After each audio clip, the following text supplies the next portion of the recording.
Hello, everybody. Welcome back to Hush Hush. Let me see. Last time we went on a very, very long date with Peanut. It was absolutely wonderful, and the longest date in the game so far was like 40 minutes. It was very cool. Peanut's really, really proving her worth so far. It's amazing. But now we're continuing onward. What's our schedule? 16th afternoon of today. Cool. Neo date. For now, we'll go to town. While walking through town, you spot a familiar face window shopping at one of the clothing stores. It's Dimitri, and for a moment you think he's inspecting a scantily dressed mannequin in the front window. Which one of these is the funniest?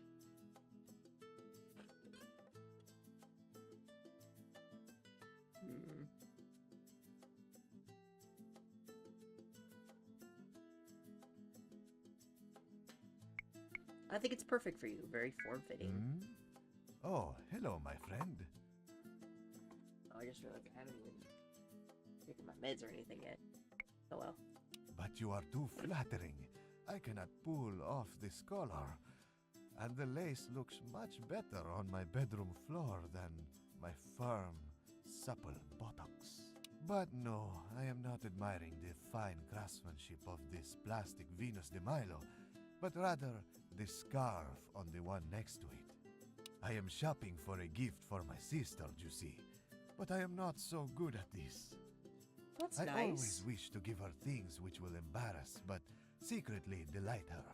But it is becoming too predictable. So now I wish to go for the fatal blow. Something sentimental and sweet which will make her cry. Aw, that's sweet. Do you have suggestions?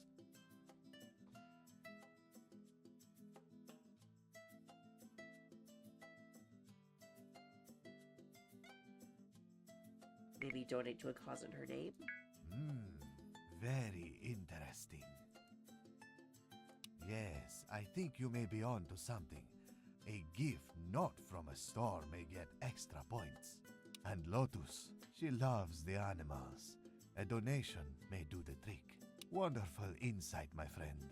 My friend, for your help with this, I shall share my super secret fail-proof method for making women fall in love with you.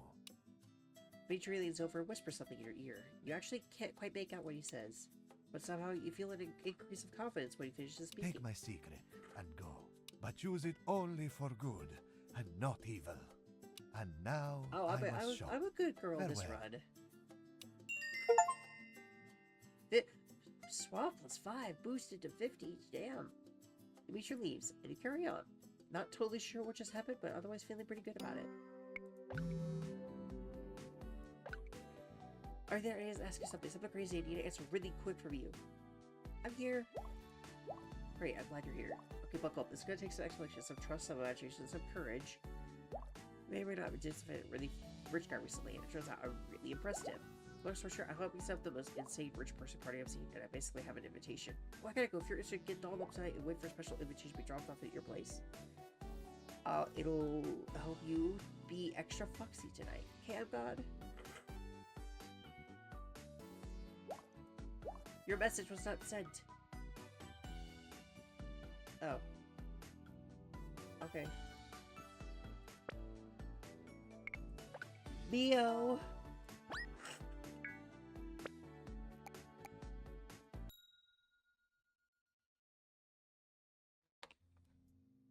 Arriving at the vineyard, you see Mia waiting outside, sitting on a fancy stone fence, swinging her legs back and forth. You manage to walk right up to her before she notices you, and even lets out a startled yelp when she finally does. Ah! Oh my goodness! Sorry! You startled me. Sorry, I was really deep in thought there, I guess.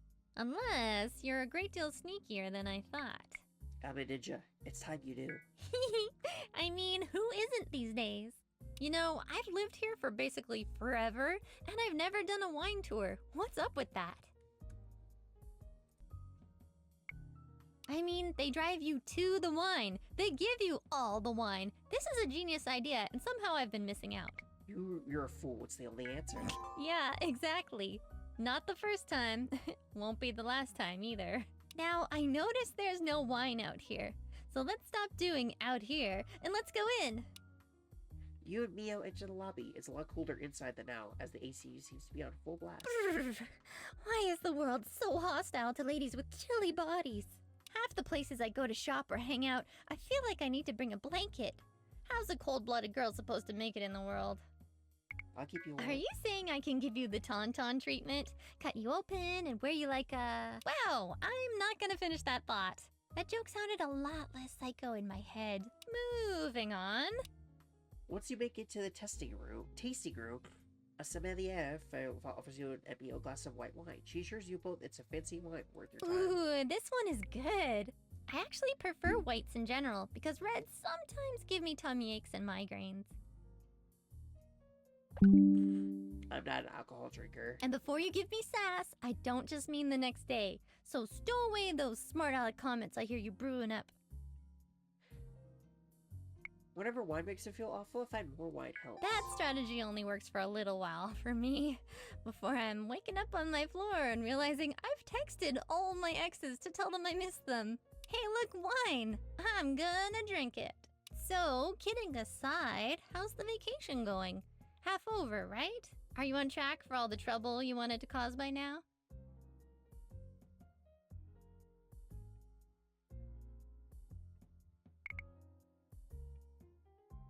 Well, like yours up a little behind.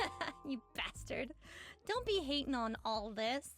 I know you like the shorts. I see you, Myron. I wish you said that. You bastard. Don't be hating. As you and Mio finish your first glass, the sommelier returns with a second. This one appears to be a rosé. Ooh, that's so pretty. I think I want to dye my hair this color. Sommelier gently reminds you that one generally spits out the wine after tasting into one of the wineries many fine silver buckets. I think that might be against my religion. Tell you what, we'll consult legal counsel and take it into consideration. Moves on. Mio rolls her eyes and smiles. Spitting out wine? Who does that? Quitters, that's who. Quitters and spitters. And in the adult entertainment industry, those two are the same thing. One of the other guests look over her shoulder at Mio, giving her an unimpressed look. Whoops, I might have said that a bit too loud. As you finish your second glass, you hear the sound of a text message alert, and Mio takes out her phone. She pokes at it for a moment, but suddenly becomes irritated. She holds her phone in front of her mouth and scolds it. Ooh. Ooh, that's it. Never seen her look angry. Grr. Phone, there is no message. There's no message. Please stop notifying me about ghost messages. What's the problem? It's just my dumb phone. It alerts me 5 or 6 times a day to messages that aren't there. I've done all sorts of fooling around with it. Firmware updates, flashing it, everything I can think of. Sorry, that probably sounds like the least important of all first world problems. But I feel like it's going to drive me insane. I might be able to fix it. For real? You think you can fix it? You're not just playing with my emotions? Sure, thanks. Knock yourself out. The next step I'm most likely to try is dropping it into the ocean, but you take a crack first. Mio swipes up on the phone and hands it to you on the setting menu. While you're doing that, I'll BRB. The wine decided it's done with me and would like to head home. Good luck! I'm thinking fix-it thoughts. You tinker with Mio for a few moments and spot the issue right away. It's definitely something even a technical person would likely miss. Fix only takes 30 seconds and you're left without wine or company. Swiping through Mio's phone once more, you find at least 50 game apps, which all seem to be up to date and regularly played. Tapping on Mio's pictures folder, though, you're met with a password. Oh, that's really tempting, man. You wait while also willing the sommelier to return. Mio practically jogs her way back, doing her best not to actually run, but her mouth is wide with happy anticipation. Hey! Did you do it? Is it fixed? You had the phone back in non-great. Oh my gosh! There are no new message pop-ups! You did it! Oh my god! You're my hero! I was seriously ready to drop this down a hole and swear off texting forever! I feel like I should bake you a cake or take off my armor to reveal my bikini or something. How does a well-adjusted adult show appreciation again? Leo kisses you on both cheeks, then plants one on your lips. She rubs back your neck and smiles. Thanks. At that moment, the Samuele returns. Noticing that your fancy spit bucket remains unused, she is slightly more hesitant to give you the next glass. Don't worry, we're professionals. Professional whiners. This wine is so good, we're having trouble deciding how many bottles to buy. This place is the sommelier, who happily hands you each a glass of red wine. Look at you, smooth talking the wine gal into giving us the wine we paid for. That was the biggest one so far. Getting 50. Okay, I've been waiting for a time to ask you some stuff. And now seems like as good a time as any. I've got some difficult things to ask you about. Stuff I need to know before I can decide if this relationship can continue. Are you ready? This won't be easy, but we can get through it. Bring it on, you're already tipsy. How dangerous can you be? Do not underestimate my power. I have the high ground. I mean, wait, the low ground. The low ground? Is that what it's called? Whatever, I got a lightsaber, bitch. I'm not afraid of you. Okay, question 1. Which princess? Daisy or Peach? Daisy, obviously. Whose voice would you prefer screaming her name? You make an interesting point. Peach does not have a voice for screaming, but I'm afraid I can't agree. Peach's voice is just so girly and wonderful. I long to hear her promise to make me a cake. But you're entitled to your wrong opinions. Okay, here's a trickier one. In Odoroku Bakari na Majiku Sakana Senshi, there's a scene where Sumi tries to seduce Kaito at the donut festival. My question is, how many times should the writers have had them get it on instead of the 0 times they actually did? The sexual tension was insane for those two, and they were so perfect for each other, and they would have made each other so happy, and arg. I am not over this, and I'm not watching their stupid reboot movie franchise because I saw Kaito's design and they got rid of his hair loopy things. So now, I don't want him to sweep me away to his bed anymore. Anyway, go ahead and answer. About as many times as I want to do the same to you first time. Whoa! Wow, that's cool. I really like that. Sorry, the snap back to reality is sometimes a little too jarring for myself. Yes, I also think you're smexy. What was the question? Never mind. I can tell I only asked it because it was something upsetting and I needed to vent. Returns and Mio quickly chugs the rest of her glass. You're feeling a slight buzz yourself at this point, and the 4th glass seems taller than usual. Very nice. Good year. Nice bouquet. Alright, this is the 3rd glass? Somebody looks slightly alarmed at this point, but gingerly hands each of you one last glass and informs you that's ice wine. Ice wine? Like, this wine tastes really ice? Like nice, but ice. Yeah. Somebody there says that she'll fetch some crackers and leaves. Well, I forget the rest of my questions. Did you have any questions for me? Maybe something nerdy to make me feel better about my personal interests? What's your favorite anime? Oh, good question. Because it used to be one thing for a long time, but I just watched a new one, and it's that one now. The anime is called Doki Doki Gaia Senki DX3. And it's probably not actually my all-time favorite. Let's just say it's my temporary favorite. Oh, I feel that. Sometimes you watch something or like experience something and it feels like it's the best thing you've ever seen. But then that eventually wears off and then you realize, no, that my previous favorite is still my favorite. My summer fling, if you will. It's a yandere story about this boy who discovers that he has the power to kill people with his mind. But only if he's kind to them.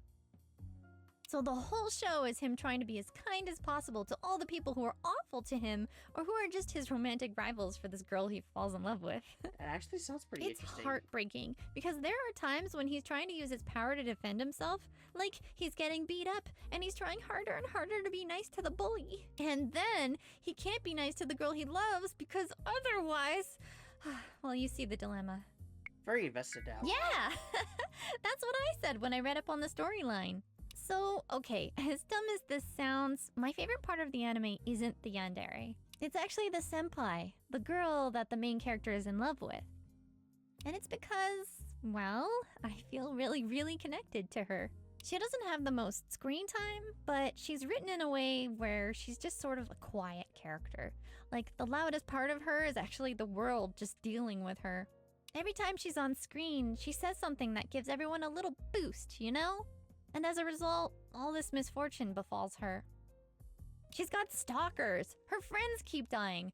Her family is weird and probably abusive, and so on. There's all these dangers, and they're always drawn to her because she's quiet. In fact, they're drawn to that quietness, to that peace about her. They're starving for it. And I love her. And she's pretty, and she dies, and her death is beautiful. And spoiler, I guess. I love it. Let's watch it sometime. Will you? Oh, all I want in life right now is someone to talk to about this story. Yeah, sometimes honestly, one of the best things is just talking to somebody about, like, media you like.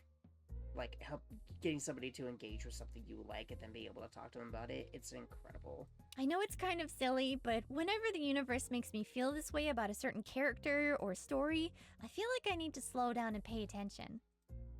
If you watch it with me, well then, you're good people. Woof. I think maybe I should have used that spitty bucket.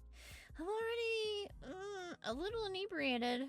That's what you get for not eating breakfast and lunch, I guess. Even if all you want to do is fit into the cosplay you just bought. I don't think I want to hit the next place. Do you want to just go get some fries or something? Yeah, let's Okay, but you're gonna have to do most of the bouncing because I think this floor is a bit slanted.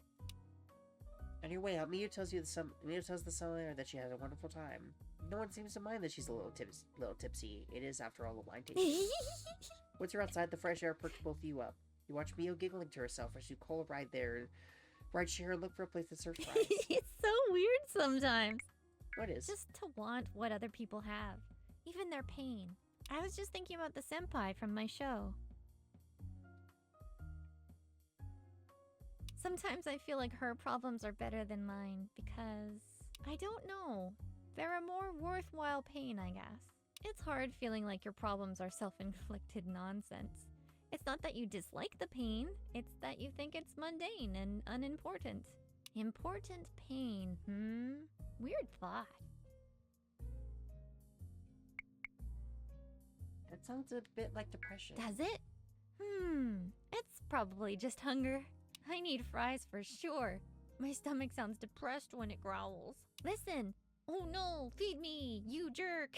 Look, I'm going to do something I would normally never do, but I think I've had enough wine to do this. I want to give you the streaming address for my show. Just in case we're not super clear on the details, I play video games naked. Oh!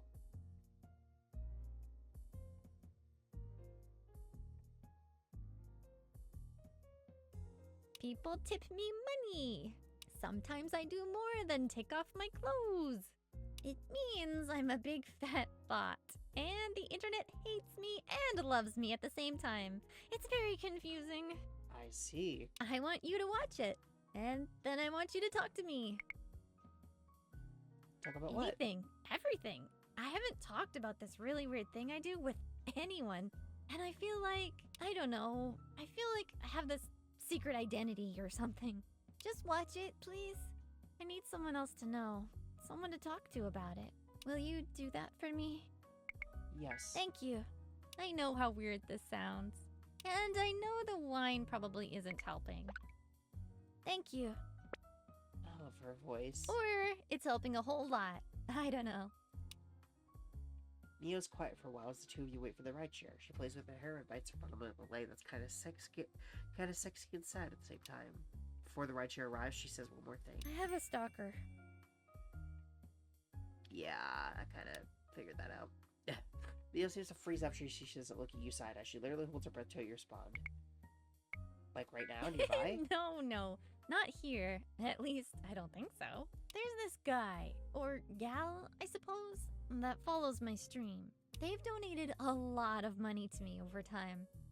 Every time I auction off a make me do anything stream, they always buy it. They've sent me a lot of emails. Emails asking to meet me or to talk on the phone. And those ghost messages you fixed, every time they went off, I thought maybe this was it. This was the stalker finding me.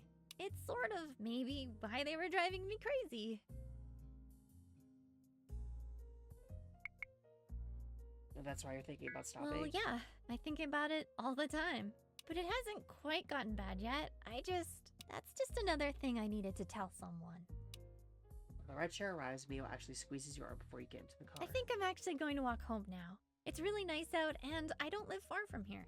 I just need a walk. I got a lot of thoughts in this silly brain.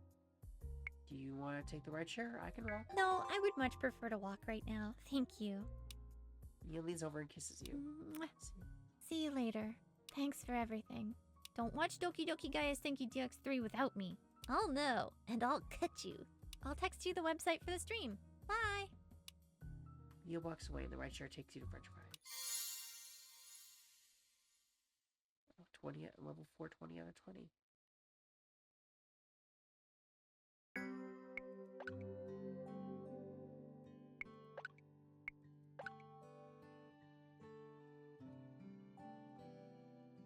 Oh, I missed the second secret.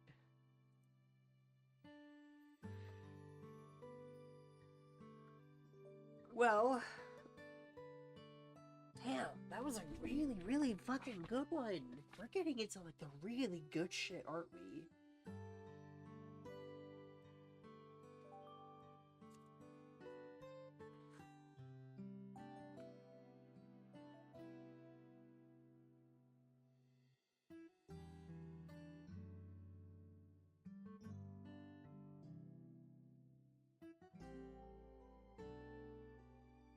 Damn. That's so quiet and nice. Just her saying it. I have a stalker.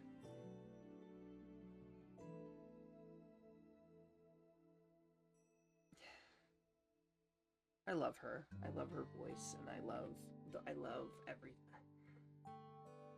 Her voice is that perfect middle ground that she could be really flirty if she wants to, or she can be really quiet and serious, which we got to see, and that was really cool.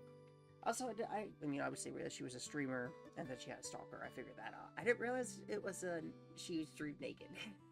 It's okay.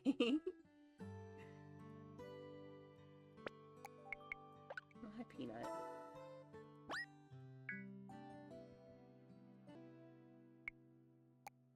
Hi, Peanut. As you're getting cleaned up for the party, your doorbell rings. You hear Quill downstairs hiss and run to your bedroom to hide under the bed. Wrapping a towel around yourself, you proceed downstairs and peek out the window. Just as you do, you see a black car parked in the street, flashes lights at you, and speed off. You open the door and find a small wooden box. It's finely made with polished black walnut and brass hinges. No markings, save for a carving on the lid that reads, Coge omnis ante thronum. You open it. Inside is a strange-looking mask, modeled in the shape of a fox. There's a note from Peanut inside. Hey, make sure to put this on before they ID you. Kinda weird. Rich people, am I right? See you there, Peanut. You finish getting ready, putting on your fanciest of clothes, and hop into your car. Driving up to the winery, you're completely unsure of what to expect as you pass by dozens of black cars and vans, all parked by the side of the road somewhat menacingly. You pass through 2 or 3 foul checkpoints. No one stops you or waves you down. You don't see any police. Just the odd, very large person in a suit and sunglasses at night combo. It isn't until you approach the gate that someone finally blocks your way. Even from the street, you can tell the place is on serious lockdown. Just before the security person approaches, you open the black walnut box and retrieve your mask, quickly donning it before you're seen. Someone approaches your car. They shine a flashlight through the window and knock once. You can't make out their details, but you have the impression of someone vaguely bear-shaped. You roll down the window, and the person immediately waves you through. You drive the last quarter mile up the winery's winding estate, taking note of the surreal level of security everywhere. There are guards with dogs, drones zipping this way and that, and at least one sniper gives you a nonchalant thumbs up when you look in his direction. You pull up in front of the winery. A valet quickly comes and opens your door.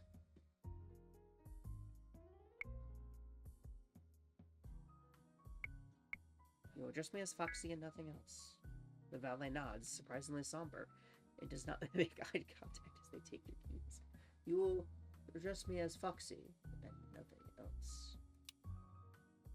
You turn towards the winery entrance, trying to figure out what path you're supposed to take inside. Suddenly, you hear a familiar voice, psst you from the shadows. Hey, over here! You turn toward the voice and see Peanut beckoning you from the service entrance. The light is out, and it takes you a moment for your eyes to adjust and see her. To your surprise, she's wearing a sexy maid outfit. Peanut does a little happy dance as you approach her, obvious relief and delight, a striking juxtaposition to her surroundings. Yay! You made it. Thank you so much for coming. Girl, when you're dressed like that, I'll fucking come anytime you want. Dear Lord, look at you.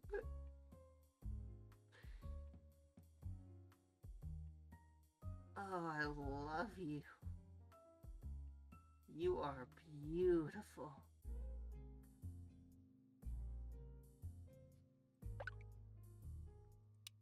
She gives you a hug, the thin lace fur outfit like a silky caress on your skin. And her smile beams as she takes in your mask. You look so good. That mask looks amazing on you. Which is good, because I've already seen a few in here that are a bit too culty for my taste. Call me Foxy. No, look who's talking. That outfit was made for you.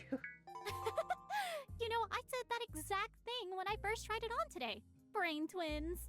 I said it to someone on the catering team, and they just gave me this look that said, no to that. And it broke my heart a little. So you have already made my night.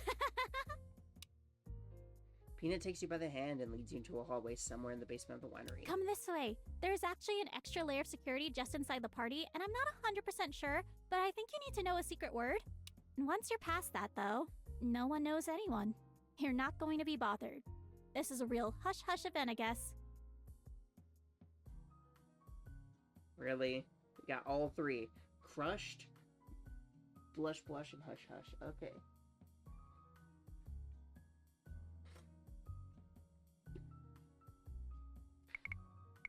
I'm still not sure how you got me in here. Oh, that part is easy. Well, actually, it was anything but. It was convoluted and a bit disturbing, but fortunately not for you and I. For other people. Anyway, here's the situation. See that mask you're wearing? My understanding is that it belonged to someone else who couldn't make it tonight, but everyone is being really cagey about why.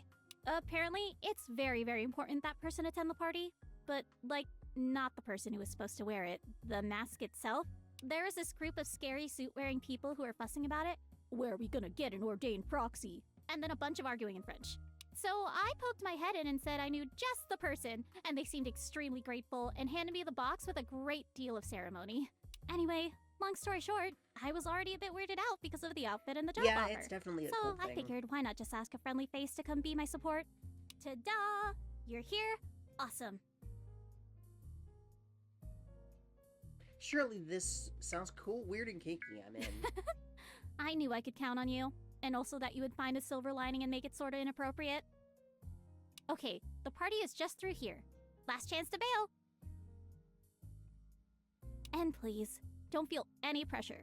I'm seriously not all that nervous now that I'm actually here and not being expected to dance on a pole or whatever. And so I'll be totally fine. Do you want to come in? I want to come I'll in, do yes. my best not I mean, to hide behind you the whole time. Sorry. I'm not leaving until I find out what the caviar tastes like. Yes! That's the spirit! Eat the rich food! Eat the rich food. Okay, let's go. Peanut leads you through a black curtain separating the service hallway from the rest of the party. You enter a sort of lobby area. There's security guards in here too, only they're all much fancier dressed, and each one's wearing a mask, albeit much less fancy than yours. One of the guards looks in your direction, and Peanut gives an embarrassed little wave and rolls her eyes. Duty calls, she seems to imply. The guard nods, then turns to you. Confidently join the party. I've acknowledged the guard and said, pulling Peanut to your side and kissing her softly on the cheek. Peanut giggles, immediately understanding your gesture. We are going to miss the party if you keep pouncing on me. Hey, I don't mind. I'd rather just spend all my time with you if I could. The two of you slip past the guard without a hint of protest from them. Entering into the main dining area, you are shocked to discover the sheer opulence on display. The abnormal twinkling lights of the vineyard still decorate the rows of wine grapes with a humble beauty, but all around there are dry ice carved statues, centerpieces made of classified documents, gold foil candles woven by jewel-encrusted bees, fine art sculptures made from endangered animals, graffiti paintings on toilet paper that looks like genuine Dinksies, multitudes of servants in sexy attire, a mysterious live orchestra playing nearby. The very first guest you see is a man in a tiger mask. At his side, on a golden chain, is a pet Siberian tiger. The man is feeding the tiger what looks like to be a Wagyu steak. Wow. Neat, huh? I'm thinking either a magician or maybe a boxer. Tiger. Right? Tiger? What? Is it weird that my very first thought was, I wonder how they got insurance to bring it here? It took a few seconds before I realized the actual danger, which I think raises some concerns about my survival instincts, to be honest. Here, I'll show you to your table.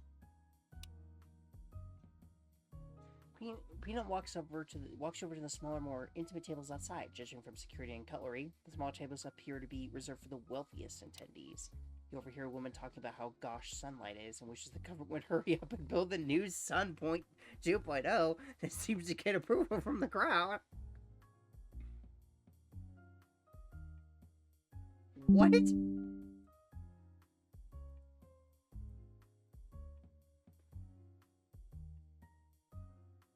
In this world, I genuinely don't think I'd even be all that surprised.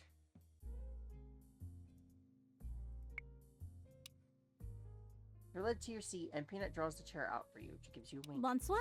Welcome to Chateau de Arakit. Please, have a seat. I will be your absolutely devoted servant tonight. Anything your heart desires, whisper it to me, and I will make it happen. I want you. Peanut helps scoot your chair, and then she leans in and begins to speak rather breathlessly into your ear, feigning seduction. Anything at all. There are no rules. There are no limits. I can get you a board game or play a round of badminton. My lap is actually a bit cold. Well, I believe we are out of fancy rich people lap warmers. So I shall have to figure out a solution. I'm sure that can be arranged. I know where they stash the chips. Let me make all your dreams come. Peanut turns straight up as a couple appears from around the corner. Obviously a bit frightened, she averts her gaze. The couple, however, do not seem to have noticed her retreat. Dressed as a rabbit and a snake, they appear to be deep in conversation as they approach. You know how I feel about that, Bunny. I was extremely clear that the car was an Oh! import. If the valets can't even get which side the steering wheel is on, the night is practically already guaranteed ruined. Hi, Elle.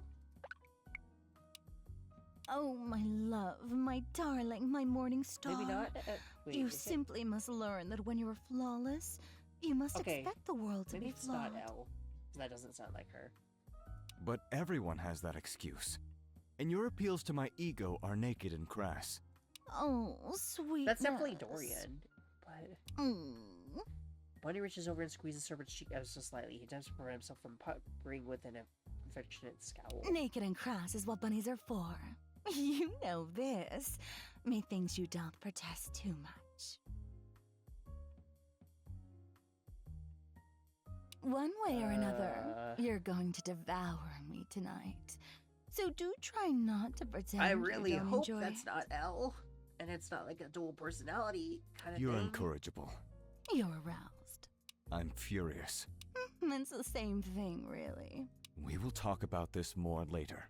Probably not. Our mouths will be full.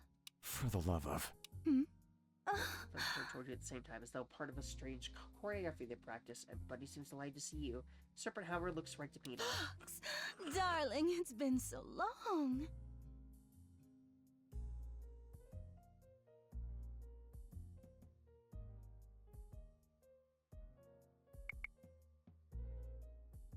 Oh, I like this one. A bit of the visceral, a bit of the virtuous.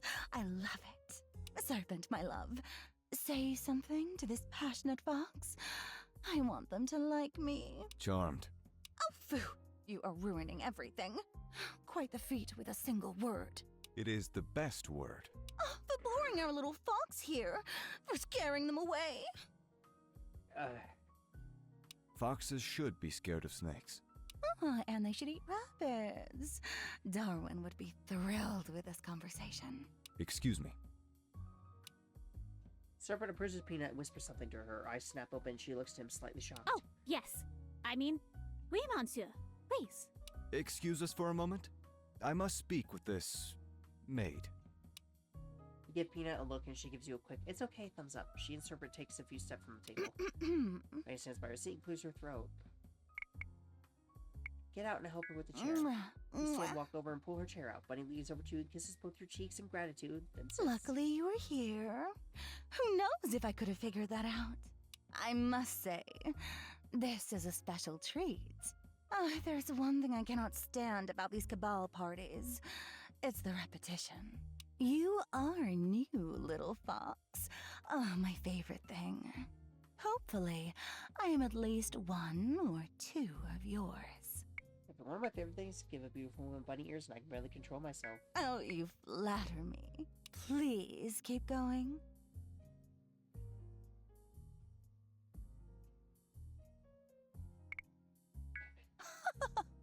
Well, I must admit to a sense of peril. For you see, my shoes are but glorified ribbons, barely containing the sexual lure of my feet. I shall spend the night in fear of a ravishing fox. Do with that information what you will. What's going on in that foxy mind of yours? Just snake friend go. Serpent? Don't worry about him. I believe he recognized the waitstaff. He had that look about him. Cute little maid, too. Even in that getup, she positively glows with girl next door wholesomeness. Knowing him, he's probably got some unusual request. His chair must be aligned true north. The crackers must be crumbless. Put yourself at ease, Fox. My silly serpent is rarely so direct. He prefers cruelty with a splash of apathy. What else is going on in that foxy mind of yours?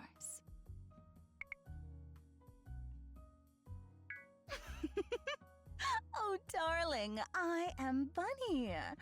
I am as gentle, nourishing, and breedable as they come. Oh. But make no mistake, you do not want gentleness. It is the gentle knife that kills kindly.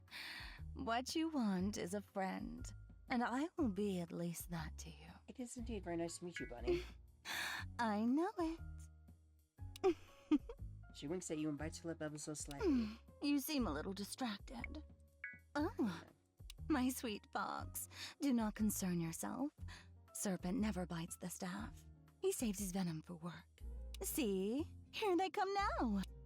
Bunny points behind you. Sure enough, Serpent and Peanut are back. Serpent seems satisfied and assured, and Peanut seems casually pleased. You're back. Every second without you was suffering. I would have thought the opposite.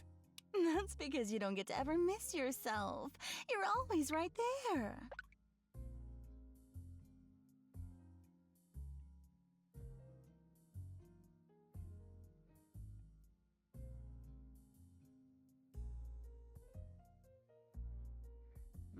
Okay, it doesn't look exactly like her, but it's very, very similar. Oh, I gotta laugh. You all heard it. Preposterous. Bunny, my dear, I must demand a favor. Most people ask for those, darling. I know little about most people. Most people are disappointments. Present company excluded, of course. Serpent needs to say that to both you and Peanut. There is a small matter of mathematics that must be tended to. Oh, Serpent. It will only take a moment. Very well, my dear. But tomorrow morning, I'll be expecting something hot and obnoxiously fast in the driveway. That is extortion. That's a funny way of pronouncing love. Damn it, woman. Very well. Now, please. I love that Peanut's expressions change as well. You're sexy when you're desperate. And when I am around you, it is an effortless endeavor, I assure you. Kiss me. Curse you. Serpent looks over and kisses Bunny on the lips. She sighs happily, then rises to her feet. All right.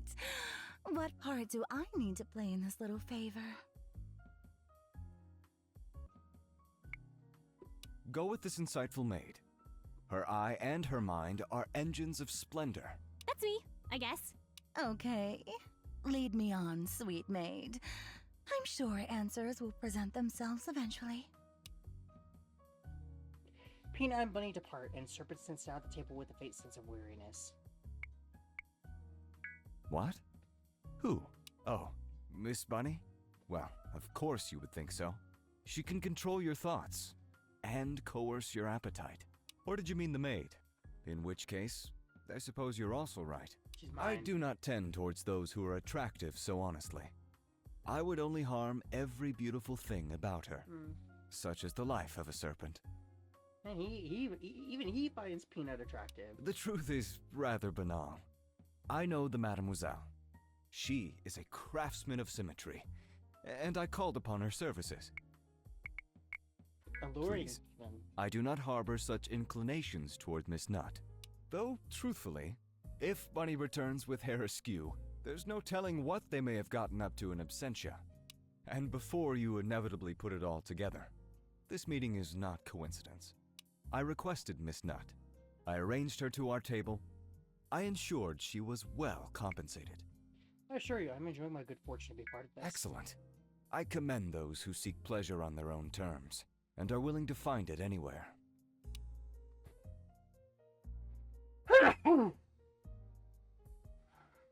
You stare at Serpent, somehow aware that this will bother him the most. He sips rather disdainfully at a glass of water. Noticing your gaze, he seems to resign himself instantly to your persistence. Very well. I shall tell the story, lest the still beating heart beneath the floorboards drive me mad. Ooh, I know that reference. You may not believe it from her appearance, but our maid is in fact a scientist. A woman of keen eye and precision. There's Trapirum's eyes. Control yourself, Fox. Your tastes may veer toward the venial, but some of us prefer the company of angels. I prefer her company. Since so engaging much. Miss Nutt for some topiary consultation, I've been somewhat obsessed with her methodology. She corrected a bit of asymmetry in my estate's headwork, which impressed me mightily. But ever since, I feel like I am noticing more and more asymmetry. Like the world is... What? Excuse me. I went somewhere else Are you for a moment. Are you falling in love with Peanut? It is strange, and I shall confide in a fox and make it stranger still. I have a persisting feeling that the world is against me, twisted and broken, ill to my favor. I'm sorry, dude. If you are like somehow falling for Peanut, that's not gonna work out. She's fucking mine. And I have reason to believe it as well. And there is something in the manner of Miss Nutt that has, perhaps, given me a glimpse of restoration. It is hard to describe, and I am doing a poor job of it. Some people can just make you believe things can be better. Yes, I cannot tell if it is a curse or a gift. It feels like both. And it feels like, more so, frantically searching with a fading light. Not sure where to look before you cannot look anymore. At that moment, Peanut and Bunny return. We're back. Yes, my darling serpent. Stop your conspiring and look upon your bunny anew. Bunny does a little spin as though showing off her dress. Serpent rushes to her. Yes. Yes! It's done! It's fixed! What in all the hells was it? Can you guess? Do not toy with me. Tell me at once. Ask your cute little maid. Oh, okay, well, I'm not sure if you really needed my help, but I noticed that Mademoiselle Bunny's eyebrows were just barely different lengths. Not even a millimeter. In terms of margin of error, barely noticeable, but not... But not perfect. And now, my ridiculously absurd, horribly obsessed, and relentlessly compulsive love? Perfection personified. Then kiss me, and let me know what it feels like. I shall. Serpent and Bunny kiss. You look at Peanut. She mouths the words, "They're weird," and then smiles at you. After Serpent and Bunny are finished kissing, they look to you. Bunny fans herself in aroused bliss. Serpent smiles. Let us drink and enjoy. All of you turn to Peanut. She smiles and then she jumps, startled by sudden realization. I'm the one that brings the drinks. I'll be right back. The rest of the evening, the four of you eat, drink, and misbehave. More than a few other masked patrons lean in to look at you, wondering what all the ruckus is about, wondering why they're not having nearly as much fun as you. Bunny and Peanut spend more than a few moments in your lap, arms around you, singing or stealing a kiss. They almost convince the serpent to do the same, but he stabs the idea with an icy stare. The four of you have an amazing time, mostly ignoring the strange paddling ceremony happening in the pool. At last, the evening ends. Bunny and Serpent slink away. You offer to get Peanut a rifle. Nah, that'll probably raise too many questions. I'm already going to have to figure out a way to explain why I had such a great time while all the other maids were mostly, passive. Did you have a good time, though? Were you pleased with your service? Kiss her on the cheek. As you lean up, Peanut's cheek is already blushing rather intensely. She laughs and kisses your cheek back. Well, I'm gonna take that as a yes. Wow, it's so hot out tonight, isn't it hot? Okay, I'm gonna go get cleaned up and changed. Have a great night, you foxy fox you. Good night. Peanut blows you a kiss and heads back into the winery. You go to the valet, get your keys, and drive away with no one saying another word to you. You have a lot to think about. Tonight felt very strange, and you have a sneaking suspicion as to the identity of Mr. Serpent. The twisted world, broken against him. What does it all mean for you? Are you pulling at threads you shouldn't be? You return home. It takes a... God damn! Fucking 60. It takes a long time for you to fall asleep.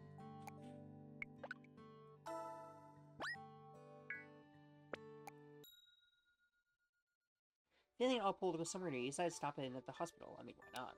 You walk into the lobby feeling a little out of place as you see assortments with people with various screeds of needs a hospital.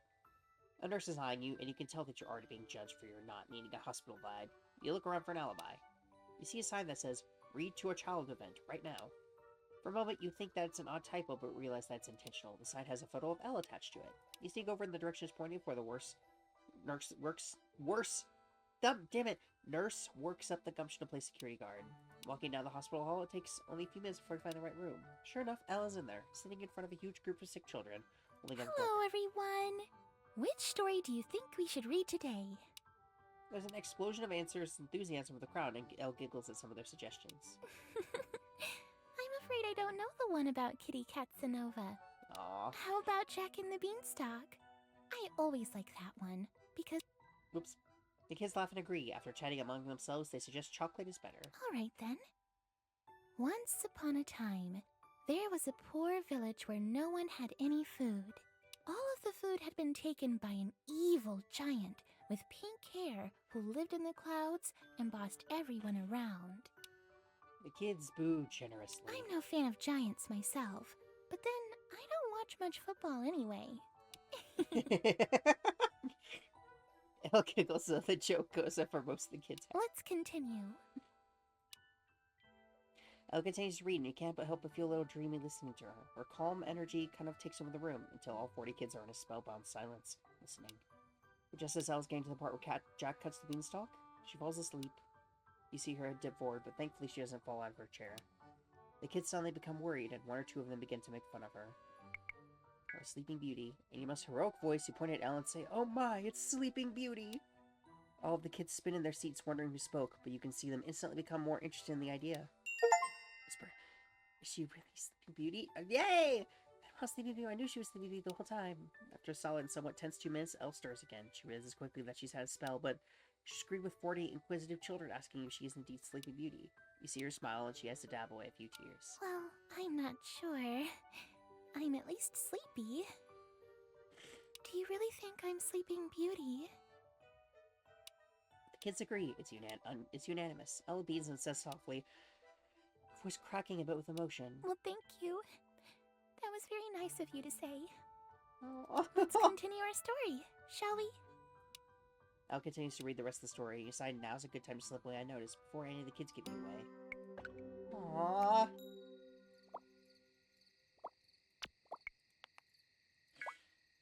There's music on the radio and things seem oddly peaceful. You only feel a little tired this evening. Your alarm goes off. Someone's reading up the horoscopes. Beware of doing anything reckless today. Dirt is off the menu. Dirt is off the menu. What the fuck is that? Morning, I hope you had a great sleep. So that part is pretty crazy. Still not convinced it wasn't a dream. I pinched myself to check, but since I woke up still wearing a sexy maid outfit, just imagining what the other reasons could be, and my mind wandered to a kind of annoying place for a sec. Normally, I'm not a serious person. Anyway, I just wanted to say I had an amazing, but strange, but amazing time last night. It was a wacky party for sure, but with you there, it felt like I don't know, like a wild university party or something. Made me feel like we should go to the same university and party together. It was neat. You're neat. Oh, I gotta run. Hope you have a good day. Hugs and more hugs. You're awesome. Beach day to Wednesday the 17th. That's today. I gotta come and hang with us. We do this for you because we like you.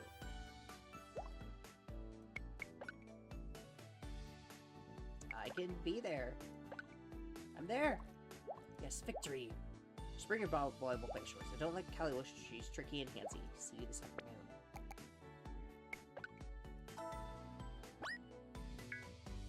Oh, yeah, I bought more DLC because I saw that was a thing. I'll have to, if anything comes up, I'll have to censor it, obviously.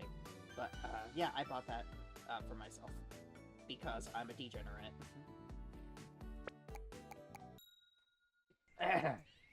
As you walk into the garden in your backyard, can't help but notice the abundance of sights and sounds all around you. Birds are singing, butterflies are fluttering, you sidestep a frog on the path. But suddenly things change, the garden grows still, and you get a sense that you're being watched. A shadow passes over the sun, the wind blows through the leaves in a soft hush. You hear a branch snap behind you, your turn, your heart racing, prepared to fight. When a man tumbles from the bushes, dressed as a knight? Pip, pip, what? Now what's this then? Must have hit a tumbleweed, am I right? Hello? Sir?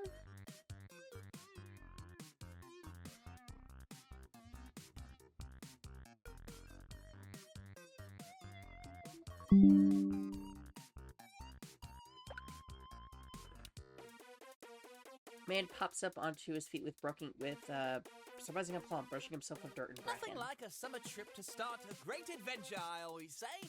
Though I'm also partial to the fall. But anyway, where are my manners? Must have left them in my other pants. He isn't wearing pants. Allow me to introduce myself.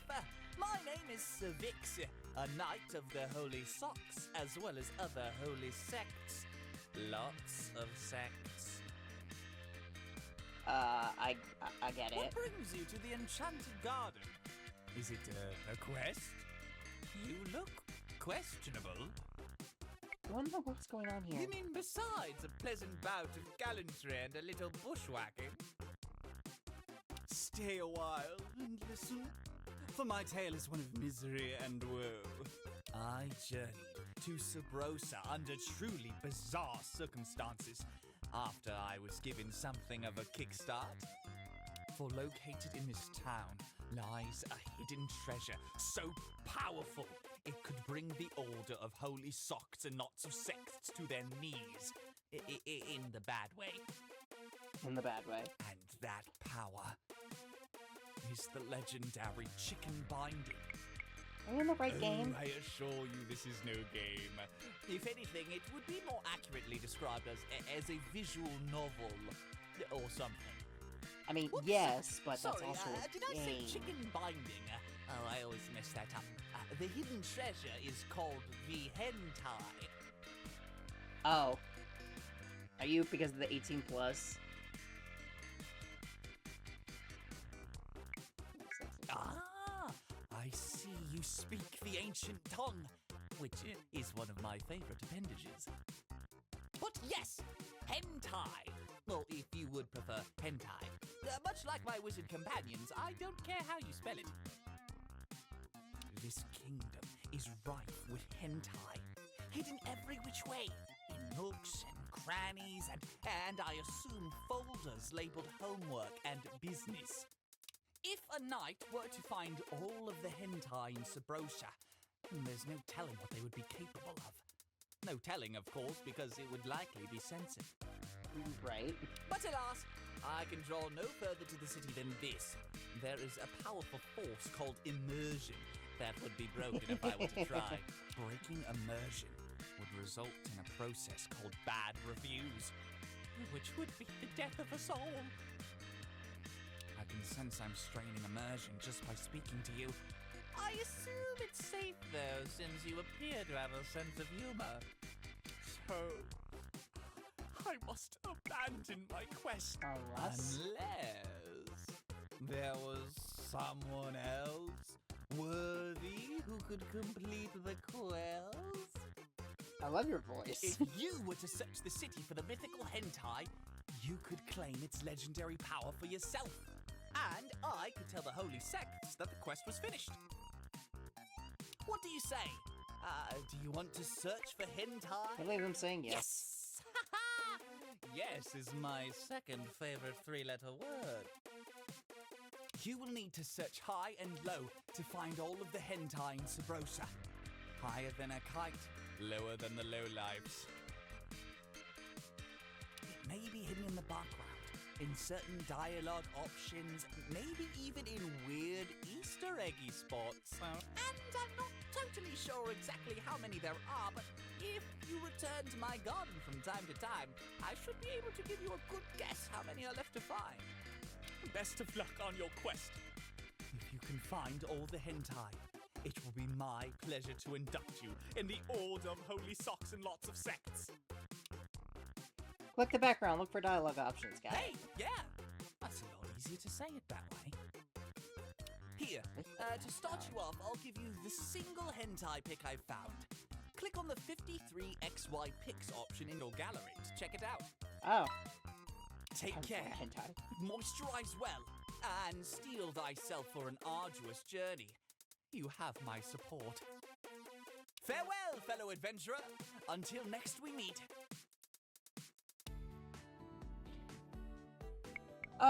Okay.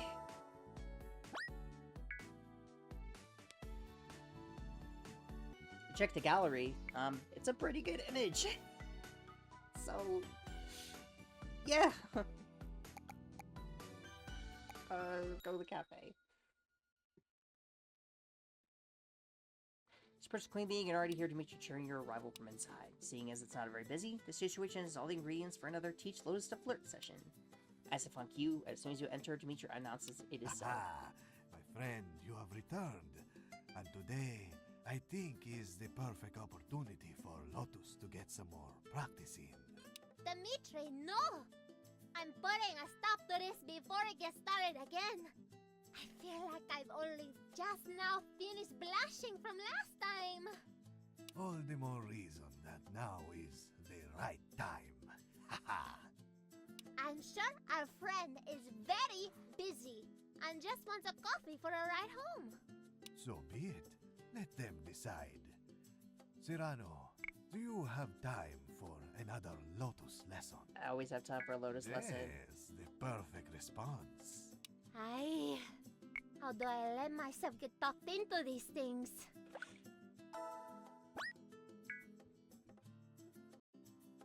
All right. This time, let us mix up the formula a little bit. This time, I will compete with Lotus to flirt with the customer. Are you crazy, Dimitri? Our customers are not contestants on a game show or something. Do not worry, my sister. You have Serrano in your corner. They will give you the answers if you get stuck. Let us see which of us is the true seducer of the family. This is creepy, and I don't like it. But I can see there's no stopping you. So, let's go. All right, here comes the customer now. Hide, my friend. You step slightly out of view where Lotus can still see you. Customer is a woman with enormous breasts. Yeah, you know. Always. Even as you try and take in other details, her breasts present themselves anew. Her hair is green, her breasts are huge. She has a cute smile, and her breasts are gigantic. She has ridiculously big boobs. You have to slap yourself on the cheek to regain focus. Hello, my darling Alice. Welcome to the Queen Bean. Is there something special I can whip up for you? We have some wonderful cookies today. I baked them myself. In the shape of little hearts, see? Oh, wow, those look delicious. They are big boobs. Actually, everything in here looks delicious. Right you are, my dear. Present company included. You can see Lotus struggle for a comeback, but she draws a blank. She looks to you for support. Wow, just look at those breasts. Well, some of us eat cookies and some of us make cookies, Dimitri. And luckily for our a lovely customer. I do both.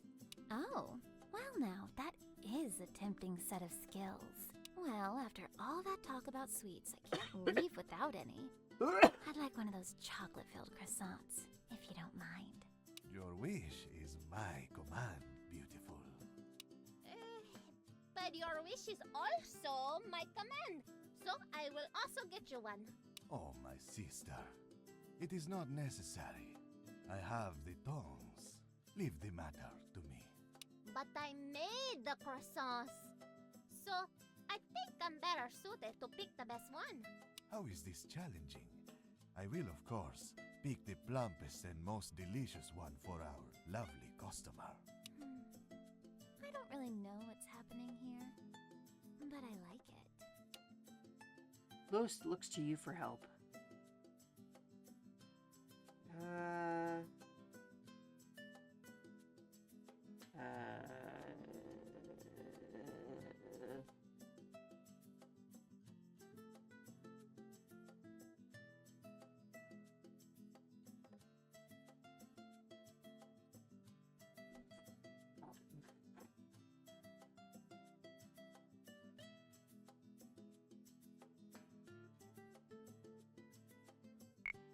Assert her generosity.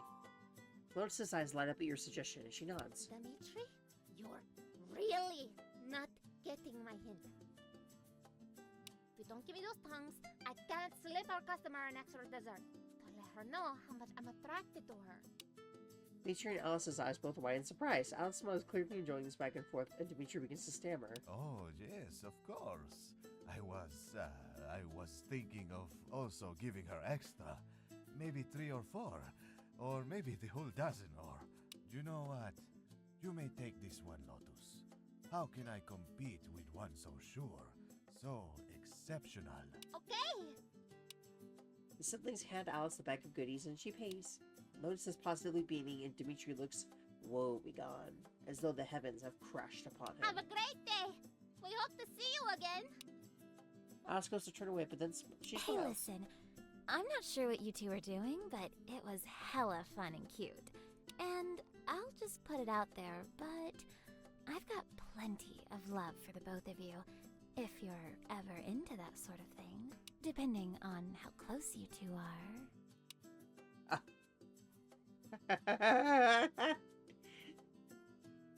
Lotus and Dimitri are both stunned. You see beads of sweat suddenly form on their brows, and they look at each other in embarrassed horror for a moment. Aha, no thanks. We do not get along that well. Wow. We don't even like spending time together. We have such separate, distinct, different interests. We don't even like driving in the same car. Yes, we barely know each other.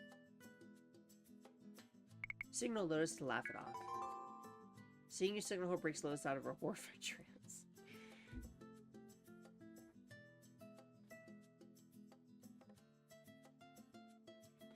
You know what? Commending her for just going for it, I suppose. We're kidding. Thanks for the offer, though. It was truly crazy. Suit yourselves. See you both later. Alice sips her drink one last time and leaves. Once Alice is out of sight, Dimitri and Lotus both let out a sigh of relief. Oh my, that went into dark waters that no seaman should ever face. Yeah, no more mutual flirting. That got really uncomfortable. Plus, I don't like competing with my brother. I like helping him. Aha! You are taking the words out of my mouth, Lotus. So did I fail to have her successfully flirt? It seems like I did.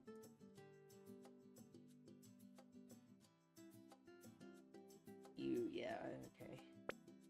Lotus and Dimitri will smile at each other. But that would have been an even worse disaster if you weren't here to help me. So, I'll grab your reward. Heck yes, hit me with that special One brew. order coming up. Here you are. A cup of my Super Brew Supreme.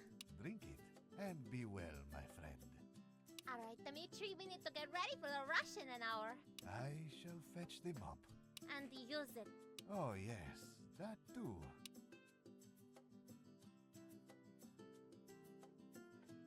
Those said to meet you, smile and wave at Take you. care. Come again.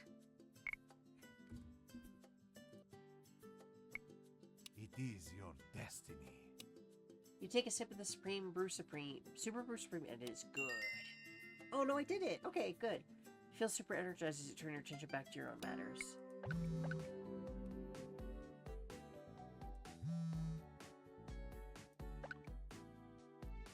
Are you around? I got something so important I want to ask you. Yeah, what's up, Peanut?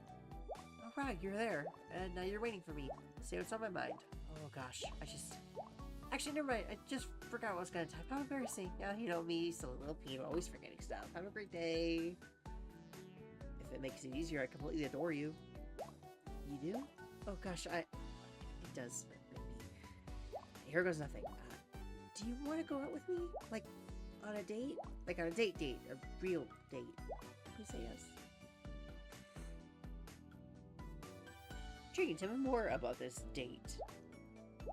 Very well, but I must inform you that each moment I continue to communicate, the likelihood I'll say something off-putting increases exponentially. I was going to try and settle this in person, but I'm afraid of checking out. Opted for the text space reveal. I really like you.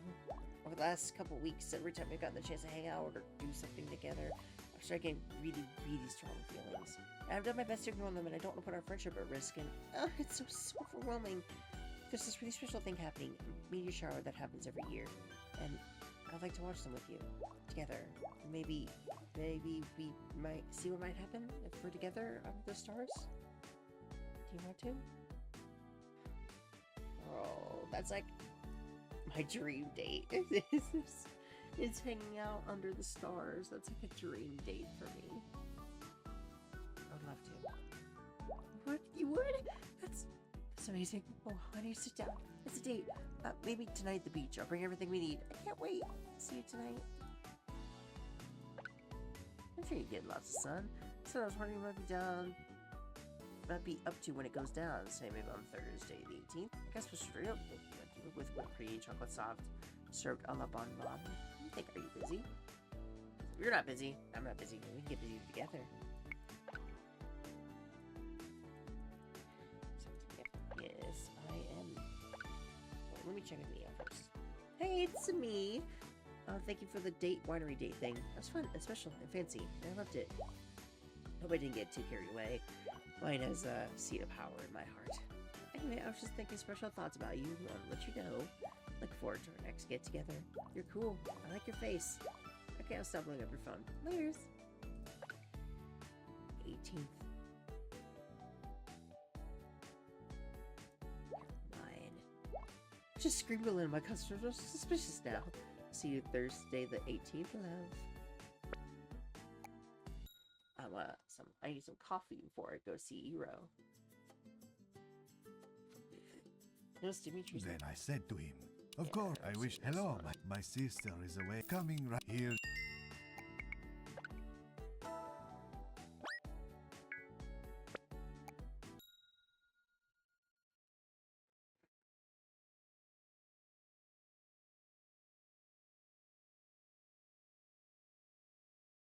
Arriving at the beach, you're relieved to see it's a little less busy than usual.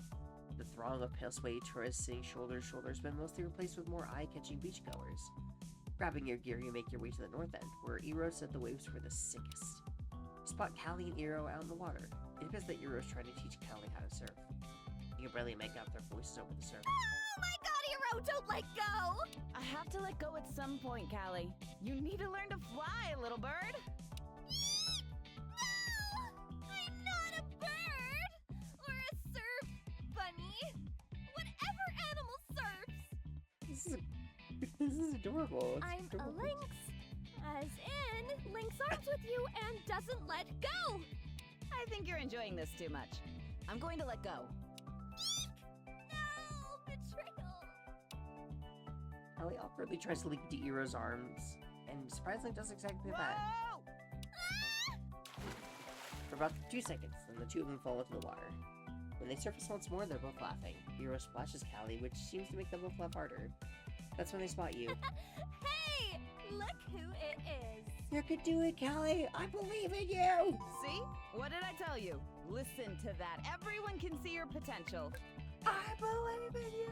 I'm just screaming. Oh, you two are meanies.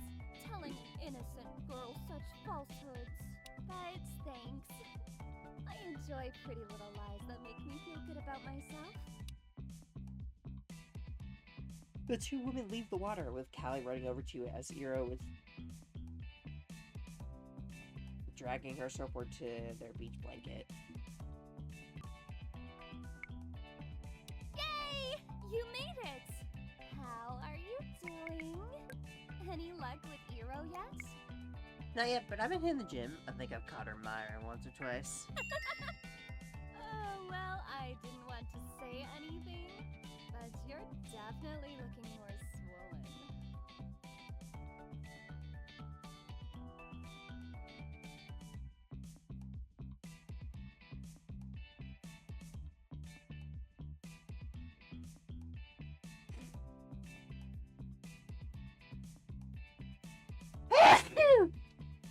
Oh, I'm sorry. Goodness.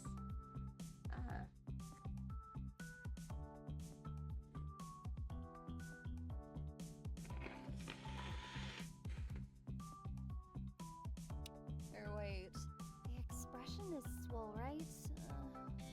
Whatever.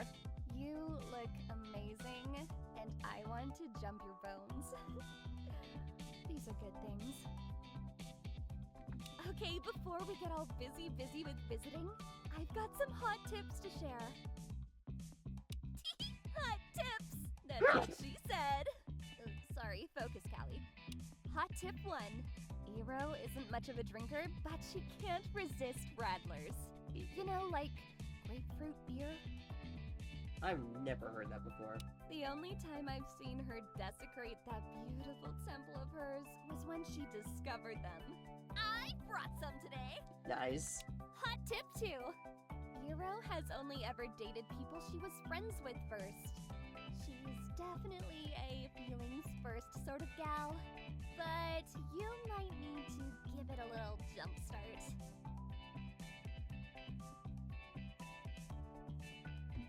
It might help to try and make her a little jealous. Let me know if you need help with that. I am always willing to make out with people in the name of justice. Hot tip 3. Iro loves to wrestle. If you want things to get fun and physical, challenge her honor. In fact, the first time she and I had sex was after she pinned me to the bed and my panties slipped and, well, I'll let you imagine the rest.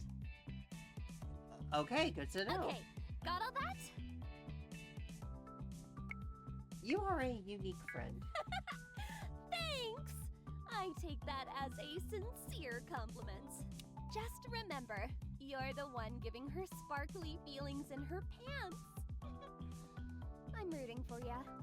Guys, come on! Stop whispering about how hot I am and get your butts over here. I'm lonely. After Iro and Callie drive, the three of you decide to play a round of volleyball.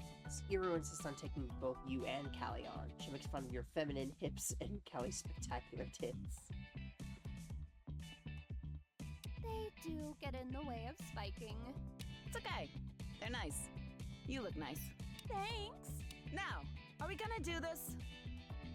I can beat the shorts off you, Bill. No competition.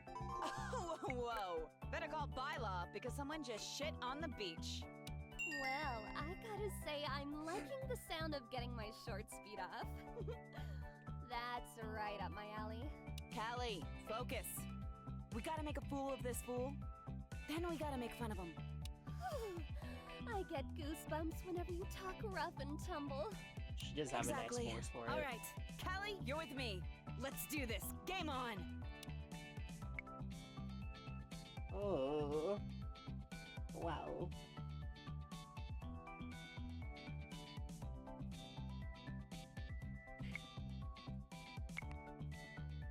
This looks great. Although the game gets off to a rocky start with several of Iro's spikes finding very sensitive places to crash into. After a few sets, you manage to force the ball over Callie whenever there's an opportunity to score. Quickly, you take the lead. Callie, move that booty, girl! You're running like you're in high heels out there! Eek! Sorry! I have only just now realized I have terrible depth perception. We got this. We can win. A few sets later, he managed to spike the victory point straight at Iro, who takes it in the face like a champ. On the face like a champ. Oh, wow. We suck. I mean, I suck. I do all the sucking. No, I'm pretty sure we both contributed to the unusual amount of sucking out there. Unusual amount of Hero, sucking. your poor face. Callie reaches over and kisses Iro on her cheek, where your last spike claimed its victory. I'm all right. Iro squeezes Callie's shoulder, and they seem to have a light-hearted but intimate moment. All right. Well, I think the winner deserves a prize. What do you think, Hero? I think memories of my utter failure are a pretty decent prize. No, that's no fun. Come on, let's flash them. That's a pretty great prize. Callie, you're always looking for an excuse to show people your pubes. They're nice. Pubes. Oh, come on, Hero. You've got nice boobies, too. I doubt that'll make for a decent prize. Well, let the winner choose.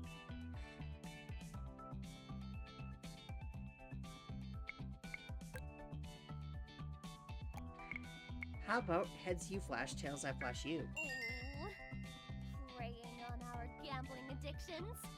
How evil. Well, that sounds better than saying, I won! Show me your boobs! Show me your boobs! Okay, sure. I'll flip. Iro picks up a small flat rock, which looks like it'll do the trick. She indicates which side is heads and which side is tails. She flips it, catches it, and reveals it landed on heads. Yay! We lose again. Yay! Lose! Damn. Can I seriously not win today? Here, even better. Give me your phone. I'll take a selfie. Really, Callie? Evidence? Evidence? How are they supposed to masturbate later without it, Iro? Don't be Come on, dense. girl. Duh. Jeez. You're frustrating. You and always gotta give the entirely person that you inappropriate. like. Never mind. Say cheese. Callie and Iro take a topless selfie, then Callie pinches Iro, causing the two to run back to the beach blanket, laughing and chasing each other. You grab the volleyball and fall behind them. When the three of you get back to the beach blanket, Callie starts handing out drinks. I brought rattlers. Oh my gosh, Callie. Are you going to try and get me day drunk again? You know that doesn't work. I just get sleepy. I'm like an old lady now. Nonsense! How are you supposed to get into trouble if you don't have a drink now and then? Literally my point. Just drink it. Unless you can say no to the grapefruits. Can you, Iro? Can you say no to the grapefruits? No. Yes. I mean, whatever gets me a drink. Yay! Peer pressure! Peer pressure! Woo! You crack open a drink yourself, and the three of you are soon laughing and talking about local gossip. Oh gosh, did you see that Lotus and Nim were out on a date the other day? I thought things didn't work out. That girl had better watch out. That boy's got some admirers. She's gonna get herself shanked. What? I know! He's so cute! Like a little bunny I want to take home. Then get him to tie me up and have his way with me. Callie, you're so fucking weird. What? Bunnies are sexy. Changed my mind. After almost an hour of just hanging out, you suddenly hear a familiar voice calling to you from the parking lot. Hey, beach bum, look over here! You look over to see Cassie and Alice D. Well, I just was saying D. Cassie runs down the beach but stops short when she sees Iro and Callie. Hey, what's going on here? These your side girls or something? Hey, babe. Ooh. There's a brief moment where Cassie's demand for answers is absolutely more important, but she quickly melts in your arms and kisses you back. You big jerk! Stop making me look gullible! Again, it's just like... Yes! Character interactions! Alice walks up to the group and gives you all a Hey, wave. sexy beasts. Hey, Callie. Alice! How are you? I haven't seen you since yesterday. Speaking of yesterday, I'm already out of stock. Help. Damn, girl. It's not a competition. You're already my best customer. You don't have anything to prove. Talking about Come with me first. Wid. We'll talk business. Probably. Yay! BRB. As Alice and Kelly step aside for a moment, Cassie leans in and chat with you more quietly. Eero looks around awkwardly and stays quiet. I don't know if you're free soon, but I just wanted to tell you that I bought a new outfit I'd love to show off to you. I mean, show off, take off, whatever. You make the calls here.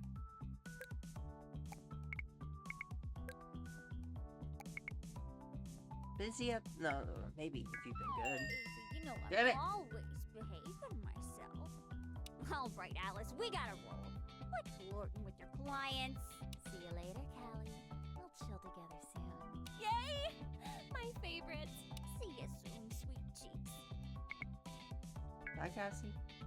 Cassie looks at you, then she and Alice walk back up the beach to the parking lot, disappear from view. Eero has completely turned away this long where Callie gives you a worried look. Alright, guys, we should pack it up. I've had way too many rattlers, and I gotta pee. This is definitely a thing now. Me too! I've got plans with Eli to hit the club tonight. I need to find something super sexy to wear so we can misbehave and flirt with cute boys. Be right back. I gotta grab my board. As Eero rushes off, Callie turns to you with a confused glare. Hey, so what the fuck was that? Are you and that Cassie broad banging or something? Cause if you're playing my girl Eero, I'm officially recanting my support and going on the offense here. Why is this it bold? That's kind of scary. You won't do shit. It'd better not be. I've seen one too many assholes break Eero's heart. Thin ice, bub. I've got my eye on you. Alright, let's motor. I've got the rattlers. Someone had better come back with me to my place and drink them. Otherwise, I'm gonna do it by myself. I'll leave you two to it. Gotta hit the road God, myself. I am so excited for evil. I'm so excited to be completely evil.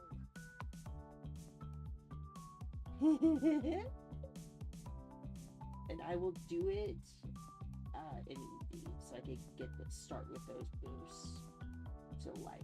So I can instead put them into evil and like have evil basically from the start.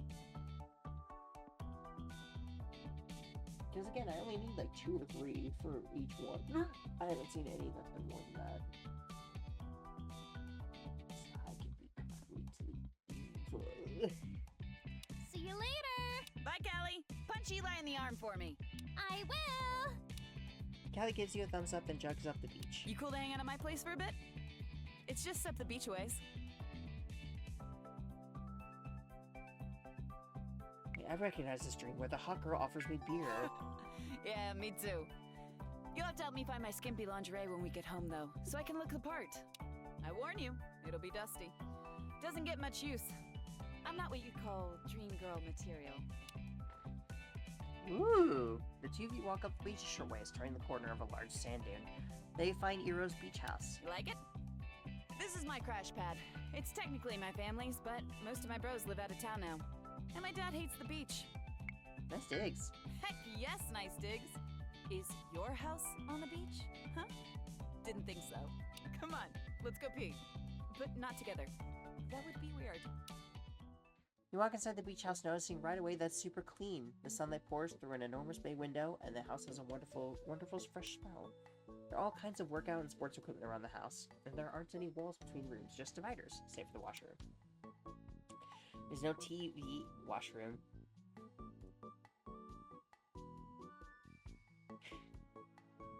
Okay, there's no TV, but you see a laptop on the coffee table. Here we are. Home sweet home. And speaking of home sweet home, I call dibs on the body. Out of my way, sucker. Eero hops over to the only closed door in the house, whistling to herself as she closes and loudly locks it. What do you do? Oh, wow. Man, you could be all sorts of evil in this date, can't you? All I want to do is so bad, but I'm not gonna. No, I'm gonna be a good girl. Crack a beer and wait.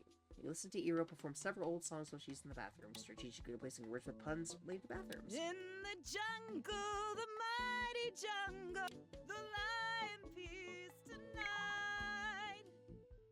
Oh, I'm singing along. As soon as Iro hears, she begins to applaud. Bravo! Bravo! Aww. Those are freaking tight. Iro comes back appearing to change clothes while in the bathroom. She plumps down on the couch and opens another Rattler. After a long swig, she sighs contentedly. Gosh, I love the summer. Everything is so much better in the sun. Looks better, tastes better, feels better. Kinda makes me wish I was getting some, you know? Well, what's to do with you and Callie? I think she likes you. Oh yeah, she likes me alright. Girl is always asking if she can taste the rainbow. But nah, I'm just joking. Callie and I used to date. More of a friends upgraded to friends with benefits kind of situation. We didn't work, but I'm sorta glad. Because we downgraded back to friends.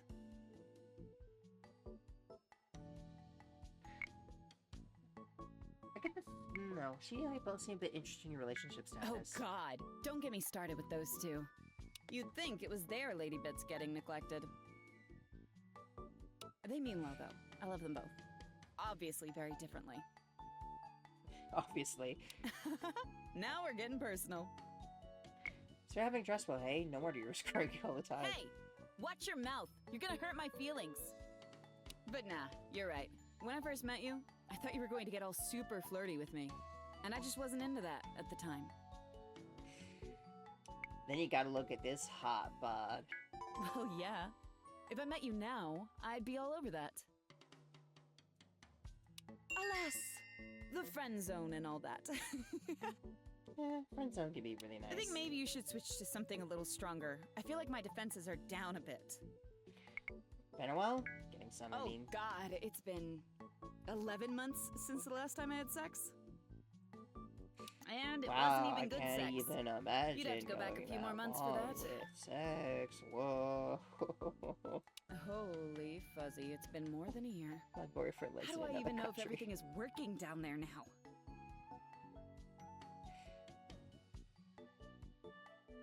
I mean, I'm not a gynecologist, but I can take a look. No. Eli bought a shirt for my dad with that on it, and he got so mad. And don't make promises you can't keep. It's not kind to lead a lady on like that. Whoops! I need another drink. And so do you. Cheers! Yeah, cheers! So, there's something I wanted to ask you. Ask away. I'm kind of in disbelief that you defeated me today in volleyball. Were you trying, like, really freaking hard to impress me? I know that sounds mega No, I'm just conceited, I'm just but naturally that good. screw it. 7 beers, and now it's a perfectly acceptable yes. question. Hell else am I gonna prove I got the goods? Well, nothing says, Yeah, hey, check me out, like spiking a ball into a girl's face. I got all the way up to 50 buff. Just on my own. I do even need to boost it later. But here, let me feel. Nice. I think that's so. There's only 2 stats left. I can do tech savvy. Get to 50. Iro hops off the couch for a minute and squeezes your bicep. Then she squeezes your shoulders, your delts, your back. Are you ticklish? Nice work. You'll look great. Because, speaking of inappropriate questions, I was wondering, did Callie say anything weird to you? I was picking up on a vibe between you two. An odd vibe, like womp womp. That's odd, because I was aiming my vibe somewhere else entirely. That sounds kind of raunchy, huh? Hey, babe. I've got my vibe aimed right at your face. Wanna touch my vibe? You wanna touch my vibe? Oh, wait. Sorry. Okay, I'm a never little mind. drunk. Sounds like talking about something else. Oh, one more question. Who was that blondie who got all kissy face with you? She was insanely rude. I had this overwhelming urge to punch her face every time I heard her I mean, Yeah, she seemed interesting. Just a girl I'm saying. Oh, Damn okay. it. I mean, Wow. I could tell that just from the way you two were talking. If you don't pick an evil option, it goes down. Damn. I guess I just thought you two didn't look... I don't know. You don't seem to match. But what do I know, right? I'm drunk and single and on a terrible dry spell. Hey, there's some stuff I want to tell you. I think you're cool. I'm glad we met. Even though the first time I saw you, my boobs popped out. Frankly, that's part of your personality. I'm going to choose to ignore that comment. I just want you to know. I trust you. And I want to tell you something that only people I trust know. Ooh, a secret? The reason I've been so grouchy, I guess, is that a really painful anniversary is coming up. The end of this month, when I was little. My mom died in a really tragic way. She actually died in front of me. She drowned. Yeah, that's kind of what I figured. I figured a while back that she knew someone who drowned. Given the way she reacted, I don't remember what the situation was, but the way that she reacted to a specific thing at some point before, it gave me that impression that she saw someone drown. I didn't think that I didn't connect the dots that it'd be her mom. And every year, on the anniversary, I feel really jacked up about it still. So, if I get really weird in the next couple of weeks, it's not you.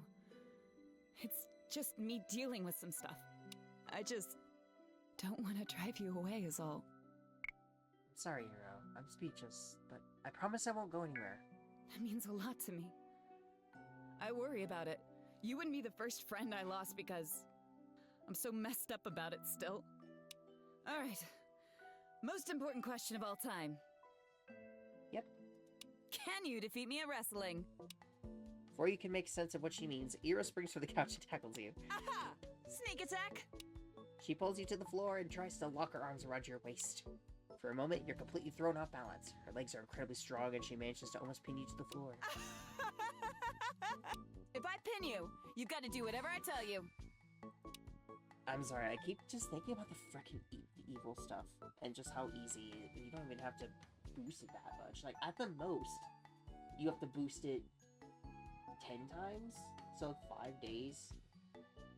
But then it's like, and that's just if you don't. Because I mean, I think they get boosted too when you select them. But again, you just have to boost it once, get the +2, and then select the option, get it upgraded. It's like, oh my god, it's really easy. Break her grip and pick her up. But, you know, we'll find out. We'll get it. You lift her into the air, your arms locking across her breasts, and for a moment she can only kick her legs easily in the air. You try to stay standing, but her kicking shifts your weight enough that the two of you fall to the couch. Ira struggles up beneath you for a moment, laughing and squealing in delight. She tries to regain her grip. No, I got you. She struggles for a few minutes more, then she looks at your face and her smile fades ever so slightly. After staring at you for a few moments, she starts to kiss you. Oh. Her whole body comes alive beneath you. She pulls you down on top of her and begins to run her hands over your chest. You feel her squeeze.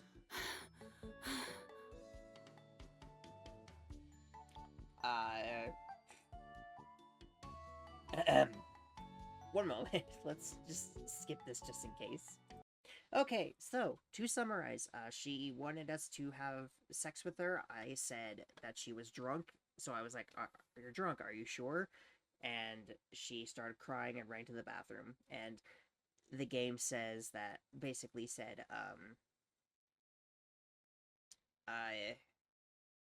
you feel like you made the right decision, basically. Even though her thing did go down, but I'm pretty sure that, you know, it would be bad to take advantage of her. Well, I don't know what to say. I kind of apologize for, you know, things getting so out of hand, but really, I'm actually kind of glad it happened. I'm sorry for freaking out. The truth is, I actually do want there to be something between us. I've been sort of pretending I haven't been feeling anything, but well, would you like to go out with me and, like, do couple stuff? Because I'm not sure how you're feeling, but I want to kiss your face all over. So, interested? Am I crazy? I just want to be helped by those sweet biceps. Okay, good. You know, I hit the gym pretty hard and all this is kind of going to waste, but in all seriousness, I'm excited.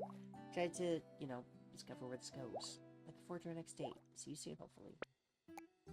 Police station? Gosh, there keeps being new locations.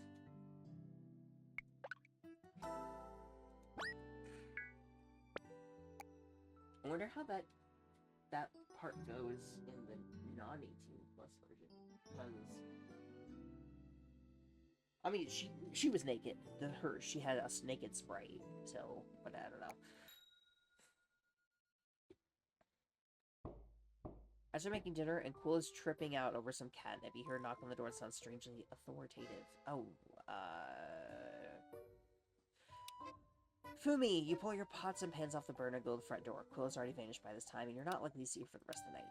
You open the door, a tall woman with glasses standing there. She flashes you a badge. Good evening. My name is Hi, Detective Fumi. Fumi Zweihander. Zweihander. I'm with the Sub Rosa Police Department. What seems to be the problem, officer? Problems. Problems, plural. I have many problems, and you're the person who's going to help me solve them, I believe. I'm investigating a homicide that occurred in Sub Rosa within the last few weeks. We traced the victim to this address. Oh, no. From what I've been able to find, you arrived in town only recently and took up residence here shortly after the victim went missing. In police nomenclature, we call that suspicious. It's gonna sound weird, but I want a contest in the prize with vacation in this house. That does sound weird. Also unlikely. But I'm sure we can figure this out downtown. With a little chat. Accompany me and we'll have you back in time for you to enjoy your... Bouillabaisse? Bouillabaisse. Bouillabaisse. I know that word from, like, a Harry Potter of all things.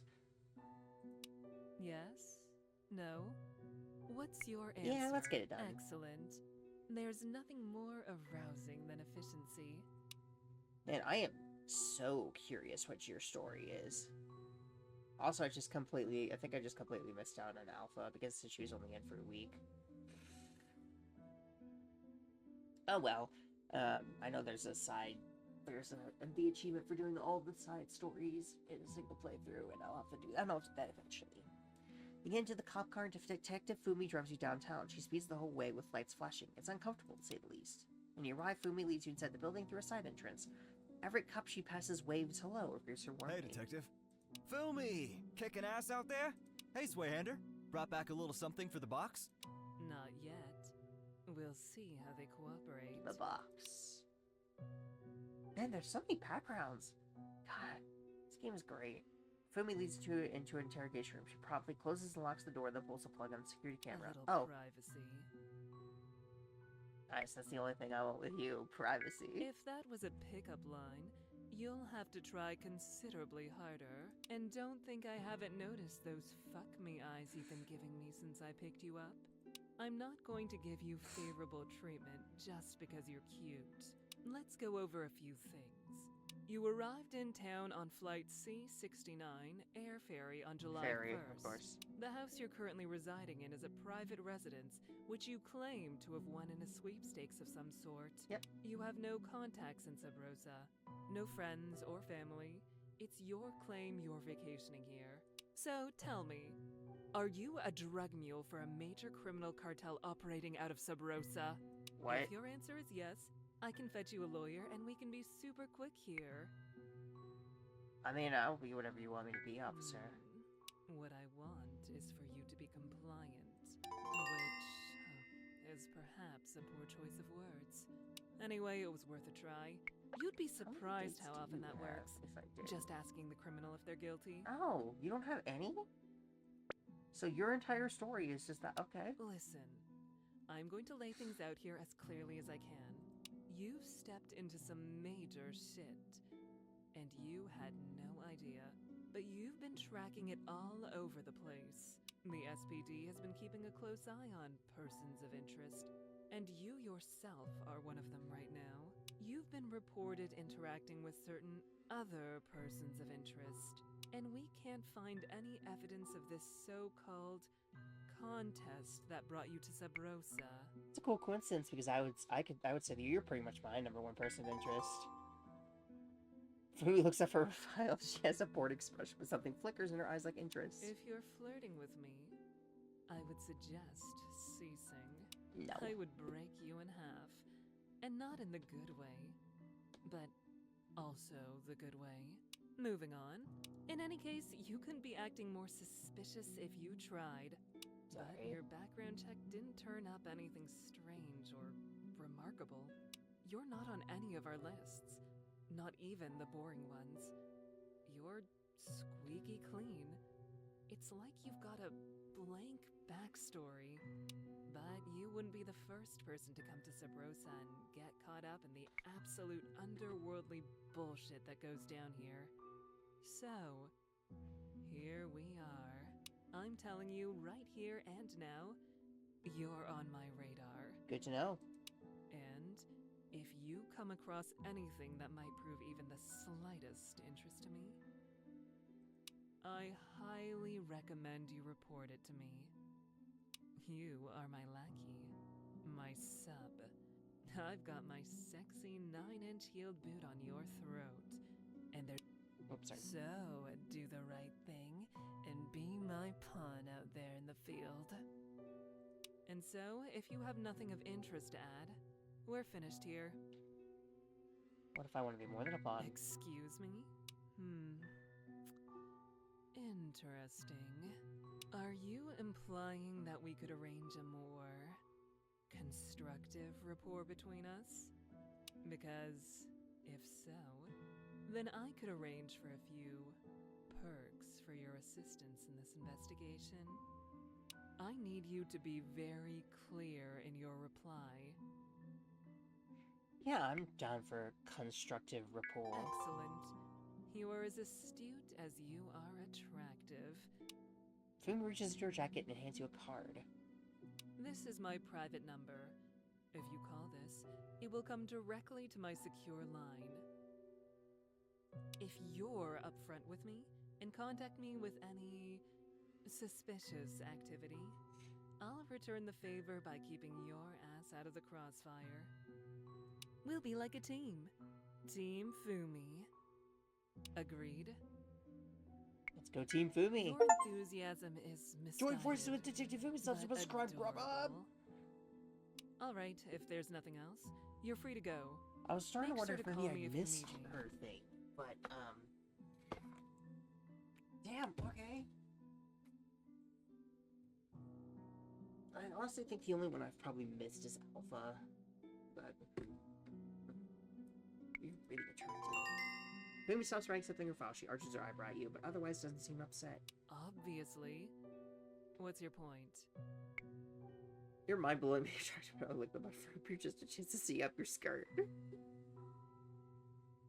You're mind-blowingly attractive, and I would lick the mud from your boot just for a chance to see up your skirt. Wow, that's quite a frickin' line. Jeez.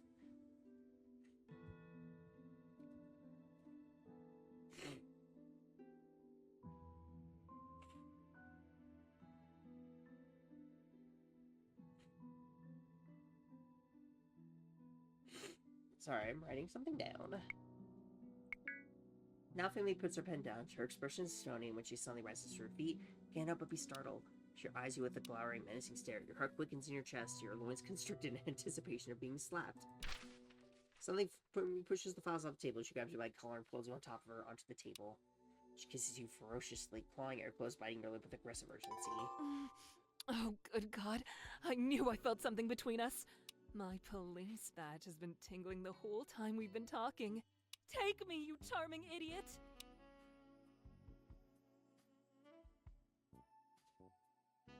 Fumi terrified shows close. Okay, yeah, sex. I was right to pause because the very next thing showed lewd stuff. Sex, and there was 2 different scenes, and they had different art styles, and they were both animated. Which I think that was kind of weird. Good to have you on the team. I'll be in touch. Get dressed. Officer Beverly will see you out. Beverly! Just as you're barely finished dressing, Fumi leaves and an enormous bear of a cop comes in. She practically carries you to the front door and gently tosses you into the street. Oh, hi, Beverly. You eventually hail a cab that drives you home. Your boya base is cold and goopy when you get home, though it looks like Quill lapped up on before passing out on top of the counter. You grab a slice of cold pizza and call it night. Oh, peanut. Peanut, peanut, peanut, peanut, peanut.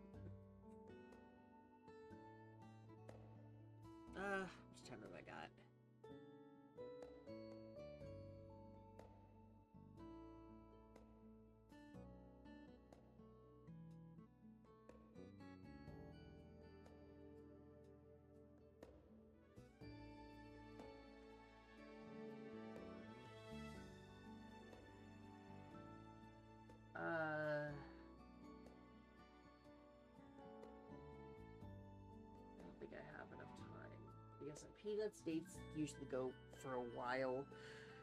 And I have a feeling this one's gonna be a pretty long one.